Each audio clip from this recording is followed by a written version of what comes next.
మీరు చూస్తున్నారు తెలంగాణ సమాచార్. కాంగ్రెస్ పార్టీ మీద నాకు అసంతృప్తి ఉందన్న మాట నిజమే.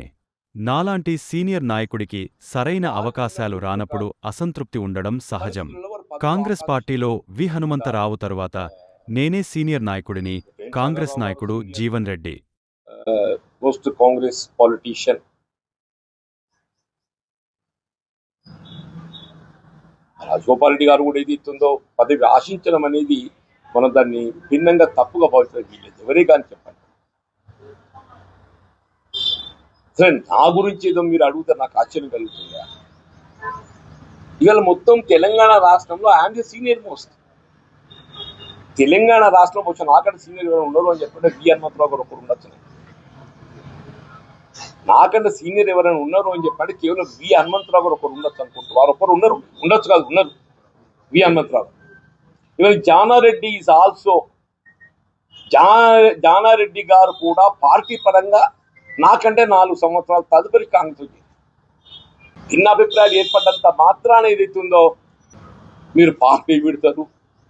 నాటువంటి గురించి మీరు మాట్లాడటానికి మీకు ఎట్లా వస్తుందే?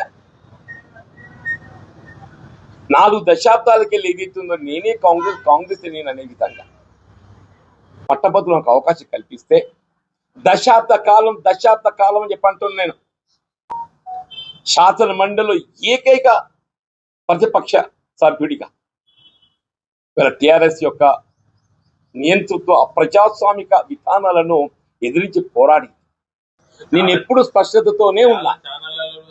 ఇప్పుడు ఛానల్స్ ఇప్పుడు రకరకాల నేను చెప్పాను, నేను అసంతృప్తితో ఉన్నా అని చెప్పాను. నాకు అసంతృప్తి లేదని చెప్పాను.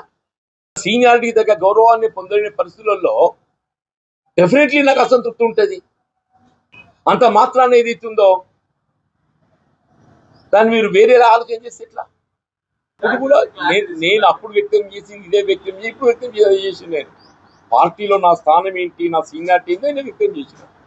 నేను వ్యక్తం చేసినప్పుడు అదే వ్యక్తం చేసింది. నేను ఇవాళ కూడా చెప్తున్నా, పార్టీలో నా స్థానం ఏంటి, నా సీనియారిటీ ఏంటి అనేది. పార్టీలో నా స్థానం ఏంటి, నా సీనియారిటీ ఏంటి అనేది కూడా వ్యక్తం చేసింది. ఇప్పుడు నేను 10 ఏళ్ళు పోరాటం చేసిన, ఎవడై చేసే 10 ఏళ్ళు పోరాటం. 5 సంవత్సరాలు ఏదైతుందో 3 ఉమ్మడి జిల్లాల ఏక ప్రతినిధిగా ఏదైతుందో నేను పోరాటం చేసింది. నేను అటు శాసన సభ్యుడిగా, శాసన మండలి సభ్యుడిగా అన్కాంప్రమైజ్ రాష్ట్ర కాంగ్రెస్ అధ్యక్షుడు రేవంత్ రెడ్డి గారు ఏ స్థాయిలో పోరాటం చేసిండో, శాసనసభ పక్ష నాయకుడిగా బట్టి గారు ఏ స్థాయిలో పోరాటం చేసిండో, శాసన మండలి నాయకుడిగా నేను ఆ స్థాయిలో పోరాటం చేసి ఎవరికి తక్కువ కాదే. నేను ఆ స్థాయిలో పోరాటం చేసింది. నేను